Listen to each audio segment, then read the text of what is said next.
Hi everyone, welcome back to Rated MA. I am Allie and I am alone here today. Meg will not be joining me for this video because Meg has not watched The Mighty Nein and I have seen it 3 or 4 times already, and I don't want to risk spoiling it for her. So what I'm going to be doing in this video is I'm going to go over the entirety of the Mighty Nein show that is set to come out on November 19th, 2025. I'm going to talk about the trailer, break down the trailer, some little Easter eggs that might be hidden in there, some things that it reminds me of, where they could potentially be within the trailer. This is going to be very, very, very spoiler heavy. I'm going to be talking about a lot of major things that happen in the first 2 arcs of the second campaign of Critical Role, but I'm also going to be talking about kind of the broader story as a whole as well. So I would like to tell everyone that so you guys can keep that in mind. If you don't want spoilers for the Mighty Nein show, if you are unfamiliar with it, you're just a fan of Vox Machina, probably don't watch this video unless you want to be spoiled for things that could potentially come up.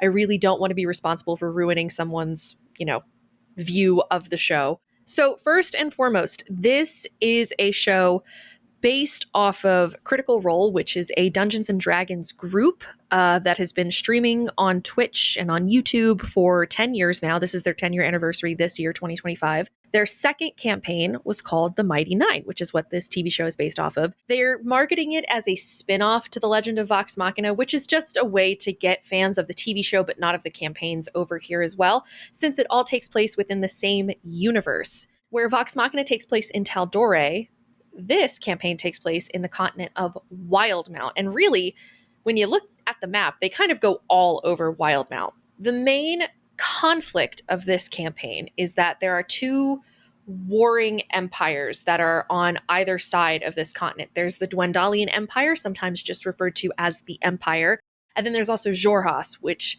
is mostly referred to as the Kryn Dynasty.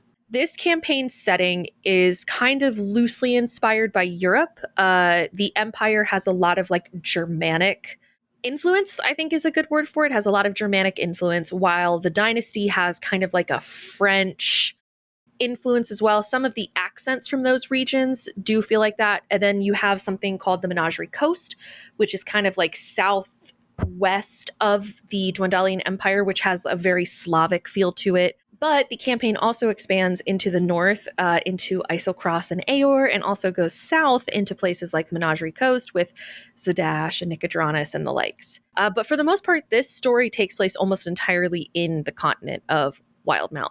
In terms of genre, I would classify the Mighty Nein as I would almost say as like a dark comedy, like spy thriller. Spy seems kind of weird when you think about it in terms of fantasy, but realistically, the Mighty Nein are hired almost as, they're not like secret agents because they're really not good at like stealth and infiltration, but they do happen to represent different communities for different reasons throughout their journey. One of the key differences between the Mighty Nein show and the Vox Machina show is going to be that the Mighty Nein is going to be an hour long, whereas Vox Machina is like a 22-minute, 30-minute window. But in terms of hour long, there is so much that you can do with an hour-long story. I think it partially has to do with the fact that Mighty Nein as a campaign is so long compared to the Vox Machina campaign. So there is a lot more content that they have to work with. So by doing an hour-long show, they give themselves the chance to tell more of these stories.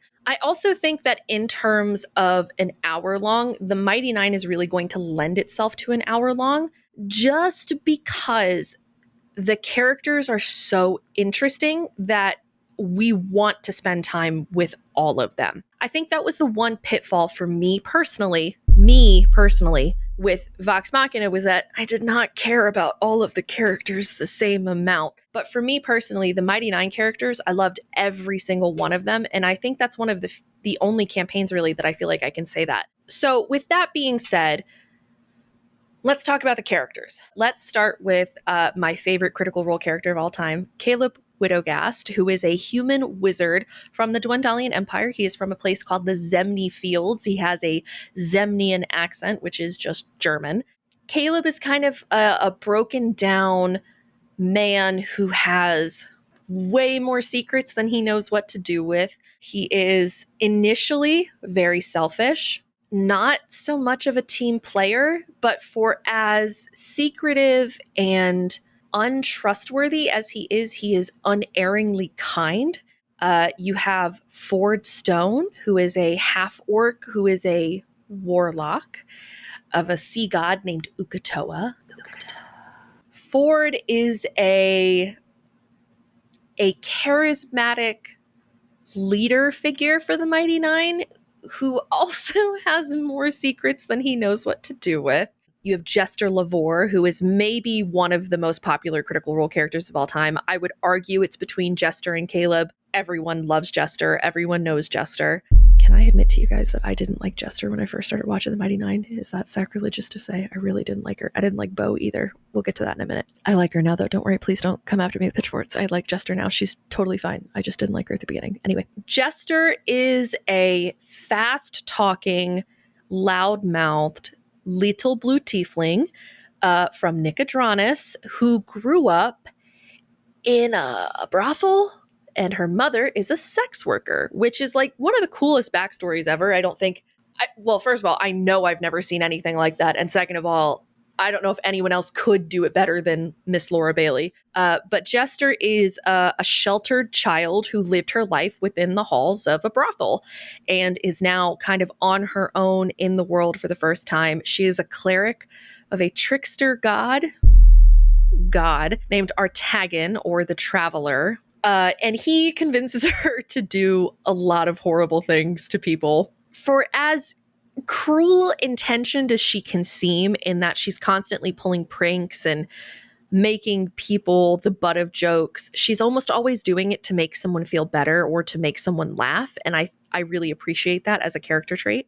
You have Molly Mock Tea Leaf, who is a purple tiefling, who is a blood hunter, which is a class that was created by Matt Mercer specifically for the Mighty Nein campaign. Molly Mock is a very interesting character who does not know a lot about himself and does not know a lot about his life, but is a circus performer with Yasha Nidoran. Yasha is an Aasimar barbarian who has a very sad past. She came from a very isolated community. She's a widow. And even though she is a barbarian, which are creatures built on, raging and destruction, she is so soft-spoken and kind-hearted.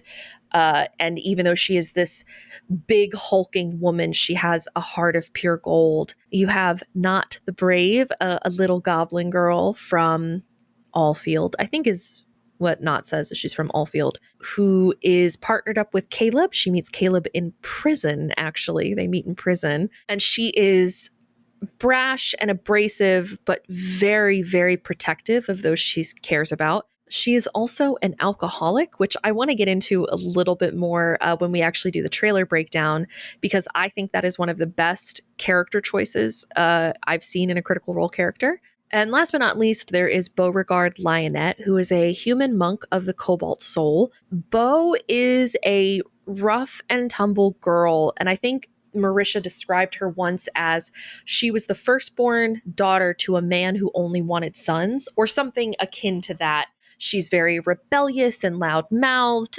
and she's very intelligent and just has to find confidence over arrogance.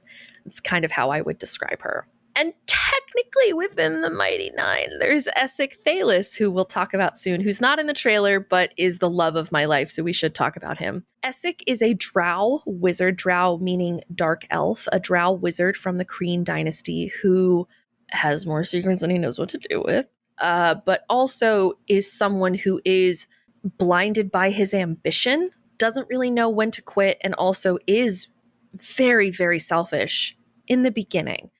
Someone who grows and changes, and I think someone who has one of the best character arcs in all of Critical Role. Now, look, I said I didn't like Jester and Beau in the beginning, and that's true. However, Beau is actually one of my favorite characters now. Jester at the beginning, I think, just annoyed me because she was so much. And I really, truly think it was just I had to get used to her. I felt very much like Essek in that moment of like, oh my God, like make her stop, make her shut up. And then by the end of the campaign, she was like my best friend in the entire world.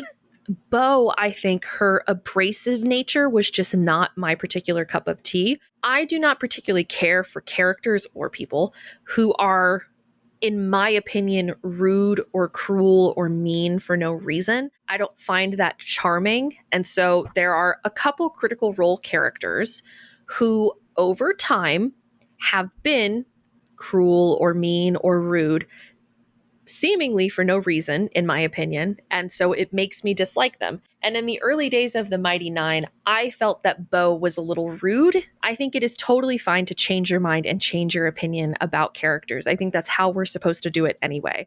I know that that's going to upset some people that I didn't like Bo and I didn't like Jester, but I like them now. They grew on me. There is only, I hate to say it, there is only one critical role character I truly dislike, even after the end of the campaign. Given what I've told you so far, I'm sure most of you can take a guess as to who it is if you're caught up on your campaigns. Now that all of that is out of the way, let's break down the trailer a little bit and talk about some of the things that they're talking about, talk about where they are, and what might possibly be going on. Let's begin here.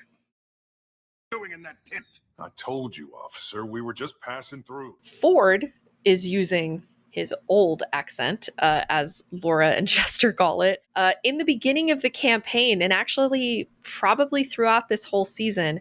We're going to be hearing what the fans refer to as Texan Ford, because it is not revealed until much later that Ford's accent is not real. He's actually has a much more elegant, like classic British accent. That's his real accent. Ford has been doing a facsimile accent of his mentor, Vandrin, who he has lost contact with. And Vandrin had a thick Southern accent, and Ford, wanting to be like his mentor, has been emulating it to feel closer to him. And the only reason I bring this up is because if you saw what Critical Role posted probably 8 or 9 months ago at this point, they posted like a teaser of Jester and Ford, and Travis Willingham, who voices Ford, of course, was doing the British Ford. And a lot of fans were really confused by that because Ford, for like 60 episodes, has the Texan accent. But I remember hearing about their session 0 that they did. When Travis did his session 0, he did it with Marisha, who plays Bo, and Laura, who plays Jester. In the session 0, or even slightly before then, it was alluded to that Jester and Ford met up first, and then they met Bo. If I remember correctly, I want to say that canonically, before, like when Jester and Ford met, Ford was still using his British accent, and Jester was the only one who knew that the voice he was putting on was fake. I don't remember where I got that info. It might have been from a Talks Machina, which was an after show that they used to do that has now been pulled from the internet. But if I am remembering correctly, someone please correct me if I'm wrong, Jester is the only one that knows that Ford's accent is not real. So that's why it's worth bringing this up here. Paused for some entertainment. And leaving trails of bodies is entertainment for you, sicko. So I want to bring up a point, that something that Ford just said. We just paused for entertainment. The very first episode of Critical Role takes place at a circus, which is where I think this teaser trailer, picks up. Basically what happens is Yasha and Molly come to the tavern where the crew is staying, where Caleb and Knott are staying, and then where Jester, Bo, and Ford are staying.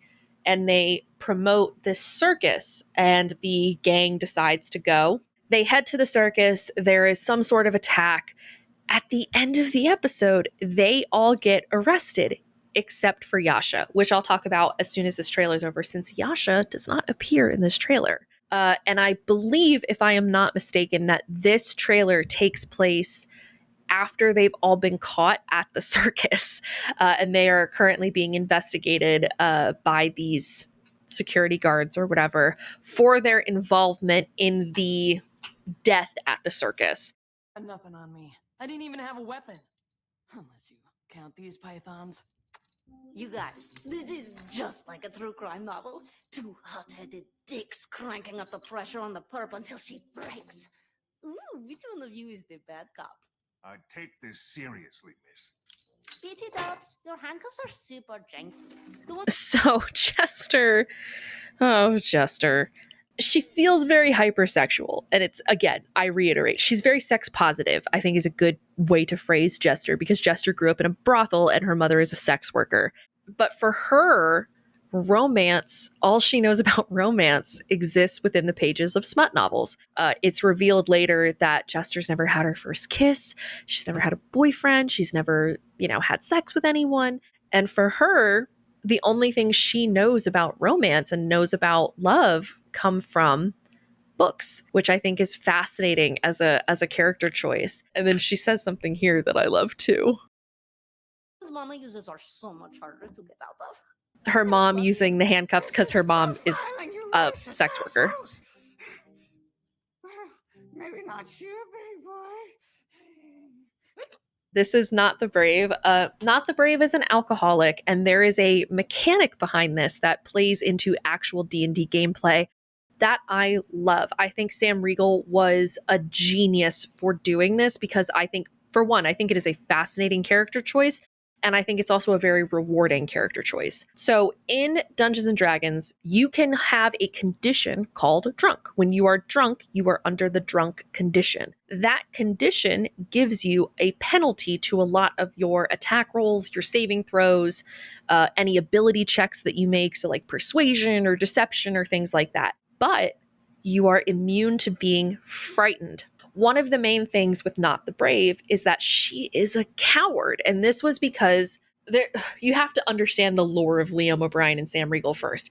Liam and Sam have been friends for 20 years. The D&D campaign that eventually became Critical Role's Vox Machina started as a birthday present to Liam. Liam invited Sam to his birthday party. Matt DM'd, Travis, Laura, all of them were invited. And when they started playing D&D, they had a podcast called All Work, No Play, where Liam and Sam, you can actually still find these clips. Liam and Sam talk about how they're going to play Dungeons and Dragons for the first time. Sam has no idea what he should do. And Sam says to Liam, like, well, what's the worst character you can play? And Liam's like, I don't know, you can play like a gnome bard or something. And that is how Scanlan was born. So it has become a running habit that every time a new campaign starts, Liam O'Brien will pick what Sam Riegel is going to play. So when the next campaign started, Liam picked, you're going to be a goblin rogue. The thing was, though, is that Liam had just played a very beloved rogue in Vox Machina. He played Vax'ildan. And so Sam said, well, Liam just did a rogue, and he was really good at playing a rogue. And Sam wanted to play something different. So he was like, what if I'm a rogue who's like afraid of everything? And that kind of became the basis for his building of Not the Brave.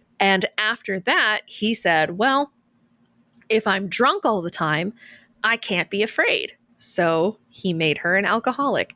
And I think that as a character choice, it's inspiring because as a player, you're making it harder for yourself. You can't be frightened. You can't become frightened, sure, but then you have penalties to everything that you do. And so intentionally taking penalties just for the sake of making it a good character, I will always applaud that as a character choice. I think it is fascinating. I think it's super smart. I want to see more of that in roleplay games. The goblin and the hobo? No fucking way. I work alone. I swear, their bodies changed. That right there, what Ford just said, their bodies changed. In the first episode, like I talked about, they were at a circus. If I remember correctly, it was like they were at a circus and there were these two girls. They were called the Knot Sisters or the Knot Sisters or the Knot Twins or something. Because I remember they all looked at Not the Brave like, what the fuck? In the first episode, these two girls at the circus are performing and they start to change shapes and then all these bodies start to change shape, which I guess gives further credence to my theory that this is post the circus stuff. So this might actually be... I mean, it could be episode 2, or it could be, they could tell the story in flashbacks of like, this is where episode 1 is going to start. And then we're going to rewind to see how they got all in prison, which I think is also a very likely thing that it could happen. Also here we have Caleb speaking Zemnian, which is just German, which is something that Liam actually did in the real campaign. Why would I turn the audience into reptiles? Yeah. They pay my salary. Technically, you should give us a Technically. reward. Maybe a parade. Want to give me a cavity search? Make sure I'm not hiding anything? So, first of all, the cavity search is crazy. I believe they are doing that because in the very early days of the Mighty Nein, Knot was pretending to be a little girl And I think they want to make sure that non-CR audiences know that Not is an adult. It starts in the Empire, and goblins are not really welcome in the Empire. Not wears a porcelain mask, like a doll mask, which a lot of people are really frustrated that she doesn't seem to have here. But she could just have it on her person and is not wearing it in the official artwork that we've seen so far. I don't know. We'll see when the show comes out.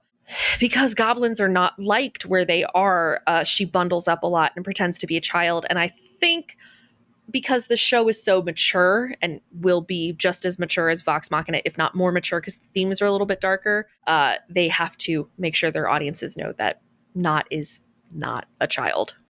We didn't find any reptile corpses, and a dozen witnesses saw you blow open the hole so the creature escaped. Mm-hmm. You're clearly some kind of criminal gang. Now give me a name for the booking sheet. Our name? Fuck off. Keiner von uns ist ein Teil einer Gang. Oh, yeah, we are called the Sensual Seven. There's only 6 of you. Don't forget the Traveler. The Traveler, of course, is Jester's god, but this is, of course, a reference to the fan favorite Critical Role quote, which happened in the Mighty Nein. They said, yeah, we're the Mighty Nein.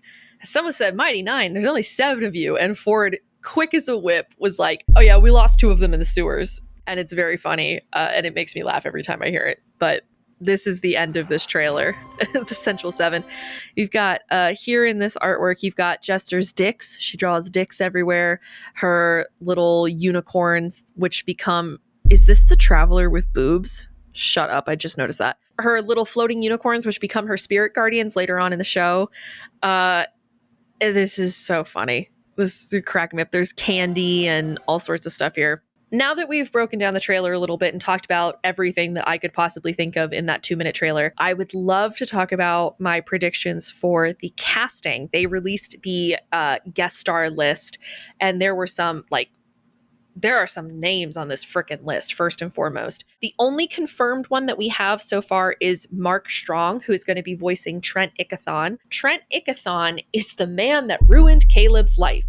He is a teacher at the Soltris Academy, which is like the largest academy for magic. It's like where all the wizards go to learn magic. Believe it or not, in the very beginning of the campaign, Ford was actually in the Empire trying to get to the Soltris Academy. And so that became a point of contention, was that Ford had this letter that he was hoping to take to the Soltris Academy so that he could get in. And Caleb was like, motherfucker, don't do that. That was a point of contention. Trent Ickathon was in charge of a select group of students called the Volstrucker, who were basically like spies and secret agents. However, his training program was torture. Caleb wears bandages up and down his arms because his arms are littered with scars and cuts because they were forcing gemstones under his skin, residuum gemstones from Whitestone, in hopes to enhance his magical abilities. And it culminated when Caleb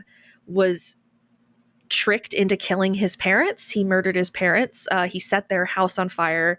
And when he heard them screaming in agony as they burned to death, his mind just like couldn't process everything. I think he was like 17 when this happened. And he basically had a mental breakdown and spent the next 11 years in a sanatorium called Vergessen. Yeah, so Trent Ickathon fucking sucks. Fuck that guy. And we've seen him already in The Legend of Vox Machina. Next on the list is an actor I was super excited to see, Alan Cumming, who is a fantastic actor. I've seen a lot of speculation on who people think that Alan Cumming could be playing. I am going to go with Yusa, just because Alan Cumming kind of has this vibe that he could play like a non-binary wizard who's a little coy, a little arrogant. Yusa is a wizard who lives in a place called Tide Peak Tower, but Yusa is very useful. He's very useful to the Mighty Nein because he has a teleportation circle that he lets them use so that they can teleport into, I believe it's the Menagerie Close. It might be, it's not Zadash. Where the fuck does he live? It's not Nicodranus, is it?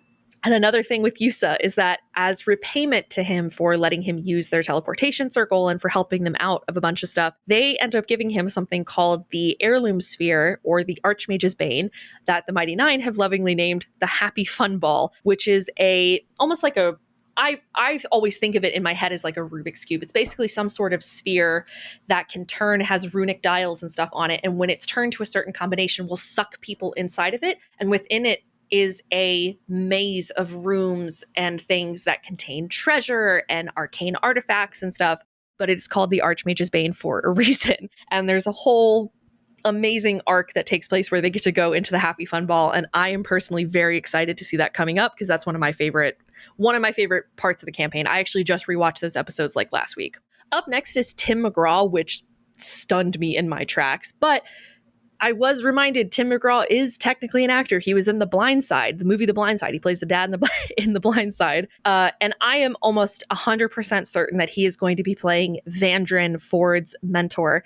And funnily enough, we don't really see Vandrin a whole lot in the camp. Well, I think we physically see him like once or twice when Jester scries on him. And we only communicate with him a few times. But because this is a TV show and we'll have time to do flashbacks and we'll have time to like really explore Ford's backstory more than they could in the campaign, I think we'll have time to see Vandrin for real. And who better to play an old swashbuckling country pirate than a real life country singer, you know? Up next is Rahul Kohli, who I'm a huge fan of. I'm a big fan of Mike Flanagan, and Rahul Kohli has been in almost all of Mike Flanagan's projects. Rahul Kohli, he is someone I, for the friggin' life of me, cannot pinpoint who he is going to play. I have written down a couple of names for him, but they are interchangeable with Robbie Damon's character. Robbie Damon is a loving friend of Critical Role. He is like the unofficial ninth member who needs to just be the official ninth member at this point. I've been waiting for like 3 years for them to announce him as the next full-time cast member. Robbie is another wild card in that he could play so many different types of characters I don't know. So I put Rahul and Robbie both down for playing Aedwulf, who is someone from Caleb's past. Aedwulf was one of his closest friends and also his boyfriend at a point. Or he could be playing Varen. They could be playing Varen, I should say. It could be either Robbie or Rahul. Varen Thalis is Essex's little brother, who is a soldier in Bazzoxan in Xhorhas. He is at Bazzoxan in Xhorhas. And because we know that season 1 is going to deal with Essex, I think we will see Varen at some point before he gets sent to Bazzoxan. I could see Rahul or Robbie playing one of those guys. I could also see either of them playing Lorenzo, who is a member of the Iron Shepherds, who is the guy that kills Molly Mock Tea Leaf. Up next on the cast list was Ali'i Carvalho, who is Moana from the Disney movies. I said when Meg and I did the reaction to the trailer, I originally said Astrid, but that was not actually my first guess. My first guess for her was Kiri.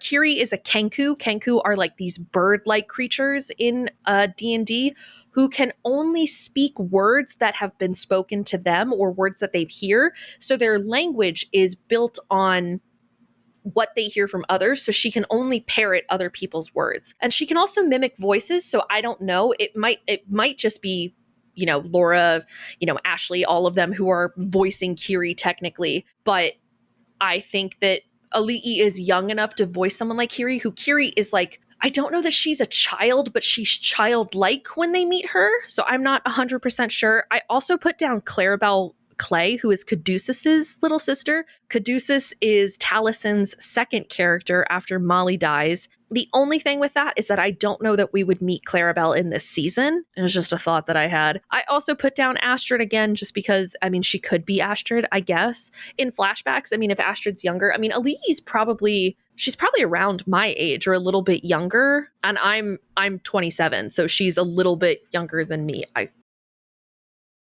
I hope she's younger than me. God damn, is she older than I think she is? She's younger than me. She was born in 2000. Thank God. I was born in the 90s. So Ming-Na Wen is up next on the cast list. She's Mulan. She's also fantastic. I knew her, of course, as Mulan, but I also knew her from Agents of S.H.I.E.L.D. and Star Wars and everything else that she's been in. I'm pretty set that I think she would be a fantastic Dairon. Dairon is Beauregard's mentor within the Cobalt Soul, who's kind of a take no shit expositor who is studying the conflict between the Kryn dynasty and the Empire. And she is the one who is beginning to suss out that there is a traitor within the dynasty. That traitor is Essek. She's an interesting character. I believe is Dairon non-binary too? Dairon might be non-binary. I might be misgendering them. I'm not sure. Someone correct me. That's my bad. Up next, we have Anika Noni Rose. In my original video with Meg, I said Avantika just because I really like Avantika, and I think Anika Noni Rose could play her really well. And then someone much smarter than me was like, oh, well, she's a singer, so she's probably the Ruby the Sea. And I was like, oh, you're right on the money. Without a doubt, I believe Anika Noni Rose will be playing the Ruby of the Sea, which is Marion Lavore. That's Jester's mom. Jester's mom is, like I've said, is a sex worker who lives in a brothel, but she's also a singer, and she is a courtesan. A courtesan is the word I've been looking for this whole fucking time. And she is also a very, very talented singer. Anika Noni Rose plays Princess Tiana in all of the Disney movies. She is a fantastic singer. She has a beautiful voice. Without a shred of doubt in my mind, she will be playing Marion Lavore. And then last but not least is Jonathan Frakes. Guys, I'm sorry that I didn't know who Jonathan Frakes is. I apologize. Meg and I are getting eaten alive in the comments of the other video because we didn't know Jonathan Frakes. I don't know if you guys can see this. Meg and I were Star Wars kids. I'm sorry, y'all. We were not Star Trek kids. We did not grow up on Star Trek. Jonathan Frakes in Star Trek came out before I was born, guys. I'm sorry. I know that some of the other ones did, but mind you, one of them came out in 98 and I was a day old in 1998 because I was born on December 30th, 1997. So forgive us. We were babies. We didn't watch Star Trek. We watched Star Wars because the prequels came out when we were kids. Anyway, Jonathan Frakes, I had to look him up because I didn't know who he was. I didn't know what his voice sounded like. I believe he could be playing the gentleman. That is going to be my final guess for him. So with that out of the way, let's talk about some season 1 predictions, y'all. So Travis Willingham has already said that season 1 is going to begin earlier than the actual campaign does, meaning that all of the characters will start alone, meet up with each other, and then form the group, which is why I think the first episode could actually be a bunch of flashbacks where it could actually start. This could be the opening scene of the Mighty Nein with them in prison, and then immediately jump to flashbacks of like, how did you get here? And Ford says, well, I docked my ship and I did this and blah, blah, blah. And then I made it here, yada, yada. But overall, I think for the first season of this show, they are going to deal very heavily with the Zadash arc and specifically with the gentleman. I think that is going to be the main ploy of season 1. I think it is going to deal a lot with the Iron Shepherds, meeting the Iron Shepherds, eventually making their way into the Labenda Swamp, which I want to bring up the Labenda Swamp just because the first 19 episodes are owned by Geek and Sundry because Critical Role used to be on Geek and Sundry, the channel, before they became the Critical Role channel. But the first episode of their new setup, episode 20, is called Labenda Swamp. Labenda Swamp is where they meet Kiri for the first time, and then it's also where they start really doing business with the gentleman. So I am assuming that that is where that whole story is going to take place over the course of the first season. But I also think there's some other stuff that we're going to deal with. We're going to have to deal eventually with Uk'otoa. Uk'otoa is Ford's patron, who is a betrayer god, well, betrayer deity, technically, who is locked away somewhere and can only be freed with the cloven crystals, which they find, and they will find in season 1. They will find the cloven crystal in season 1. All of the cloven crystals need to be collected in order to free Uk'otoa, and Ford finds one very early and starts hearing from his patron things like consume, devour, normal things like that. So I think season 1 is going to take place mostly following the gentleman storyline and following the Mighty Nein working for the gentleman, since Matt said in one of their behind the scenes thing that was like one of the major deviations was whether or not they worked for the gentleman or they worked against him. So this was the path that they chose to take. They chose to work for the crime boss, who is Jester's father, by the way. But they eventually will meet Kree, who also used to work for the gentleman, who is a member of the Tomb Takers, which will meet towards the end of the show. And Kree is someone who is going to bring up Lucien for the first time. And Lucien is going to be a plot bunny that comes back seasons later when we meet Lucien for the first time. I also think we're going to go into Shady Run Creek and we're going to deal with the kidnapping of Ford, Jester, and Yasha. I'll be very curious to see how they do that, though, since Yasha spent a lot of the original, early parts of the campaign gone because Ashley Johnson was still working on Blind Spot at the time.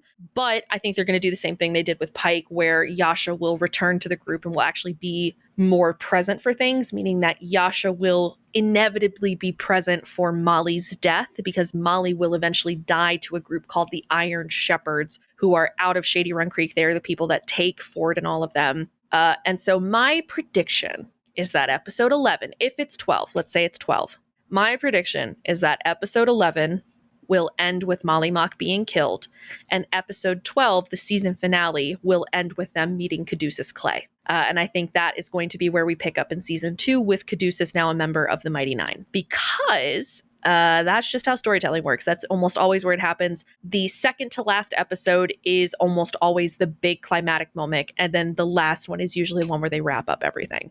So if it's 10 episodes, it's going to be episode 9. If it's 12 episodes, it's going to be episode 11. That's just how things work. So like I said, I think this is going to end with Caduceus, or it's either going to end with Molly's death or end with Caduceus. Those are my 2 predictions for it, because they find Caduceus like a day or 2 after Molly dies. I think we're going to skip over the Caliana stuff and the Shikasta stuff, maybe bring Shikasta back up, because Shikasta does show up a couple times. Shikasta is a character played by Kari Payton, though Kari Payton does already voice Sovereign Uriel in seasons 1 and 2 of Vox Machina. So I don't know if they're going to want to bring him back, but Caliana is a character who, well, she gives Caleb a wand that comes in useful a lot. So maybe we will see Caliana. Caliana is played by Mark Humes. So maybe we'll see them. They have very small side roles, but the reason I think we would skip Caliana is because that storyline doesn't really progress to anything. Like, she's got this bowl, which I'm not even going to talk about Bowl-gate. You can look that up yourself. There's a bowl that she has that they have to destroy because she's trying to send to Tiamat or something. I don't remember. That has nothing to do with the overall story. But Shikasta is useful later when they deal with Knott's family, because I believe Shikasta helps Yeza and Luke, which is Knott's husband and her son. So there's that. I'm not sure. If they're going to do one of the guest stars, I think it will be Shikasta. I don't think they'll deal with Neela, who was the Furbolg, who leads them to Caduceus later on. I don't think they'll deal with Neela. If they deal with anyone, I think it will be Shikasta, but I'm also not convinced that we will. But I do think season 1 of the Mighty Nein will span Acts 1 and Act 2, and not finish Act 2, but will conclude somewhere in the range of that. With that, I think that is it for my breakdown here. I have talked for literally an hour straight, as my recording is telling me. Hopefully that was insightful. Hopefully some of that made sense to you all. I would love to hear, everyone's predictions on the casting. People have been leaving their predictions on our Mighty Nein trailer reaction as well, and I would love to hear everyone's thoughts on who is going to be playing who. Like I said, Alan Cumming, I would love to hear what other people think Alan Cumming could be playing. Ali'i, because for the life of me, and Robbie and Rahul. Robbie and Rahul, tell me who you think they're playing, because I don't fucking know. I gave 3 people that each of them could be playing. Anyway, I am going to end this here. If you are interested in seeing more of Meg and I on our channel, we are currently reacting to Arcane. We're having some issues with getting it up on YouTube, though. YouTube keeps blocking it for whatever reason, so Meg and I are still working on that. But we are doing The Legend of Vox Machina. We're going to do all the seasons of Legend of Vox Machina. And we also have reacted to Andor as well. You are welcome to come hang out with us if you want. If anyone has any questions on things that I didn't talk about. Oh, one more thing. One last thing that I want to bring up. I think we're going to see Breus in season 1. Sam Riegel basically confirmed this at Comic-Con this past weekend. They were just at Comic-Con because Jester and Knott vandalize a temple of the Platinum Dragon where he is working and get him fired. And after that, he may or may not swear fealty to Asmodeus, the Lord of the Hells. So there's that. With that, I will end here. Thank you guys so much for watching. I feel like I talked a whole lot. Hopefully I said everything that I meant to say. Hopefully this made sense to everyone. Hopefully this is what people were looking for. This was much longer than I anticipated it being. So yeah, if you guys have any questions, comments, or concerns, please leave them down below. If you guys want to talk about the Mighty Nein, I'm all ears. I love the Mighty Nein. I love Critical Role. It's like my favorite thing ever. So yeah. You guys can check us out in our other videos and on our channel, and we will see you in the next one. Bye!